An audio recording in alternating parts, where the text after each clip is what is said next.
Coach Tim Cone, masayang kasama si Dal Panopio at kitang tinututukan ni Coach Tim sa ensayo. May good news kay Dal Panopio. So yan ang ating mga tatalakayin.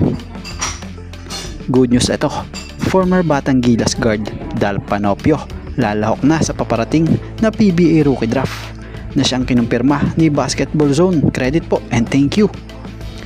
So kung ganun, goods ito dahil isa ito sa masasabi mong high profile player.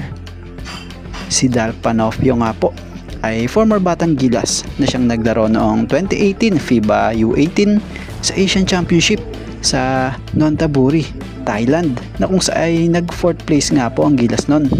Bukod pa doon naglaro rin ito sa Batang Gilas 2019 FIBA U19 World Cup sa Heraklion, Greece, na kung saan ay sila ay nag 14th place. So former USNCAA Division 1 nga po na player din ito. Kaya naman matatawag mo talaga itong high profile player. At bilang pro player nga po, sa pagkakaalam natin ay naglaro bilang Asian import sa Korean Basketball League para sa team nga po ng Suwon KT Sonic Boom. At nito lang lumipat to sa paglalaro sa NBL Pro League sa liga nga po sa India para sa team ng Mumbai Titans. At nito lang, sa pinaka-latest update or inilabas sa IG post nitong si Dal Panopio, ito'y kung mapapansin nyo ay nasa Ginebra facility. Nakasama pa nga rin ito itong si Coach Tim at maging itong si Greg Slaughter. At bukod pa nga dyan, ito pa ang matindi, mukhang nagta-try out nga sa Barangay Ginebra.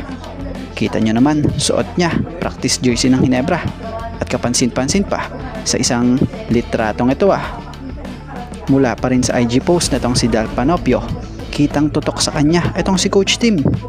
So kaya naman kaabang-abang sa upcoming new PBA season, this 50th season rookie draft, kung sino kaya ang makakapik dito. So sa Ginebra kaya ito or ibang team sa PBA ito?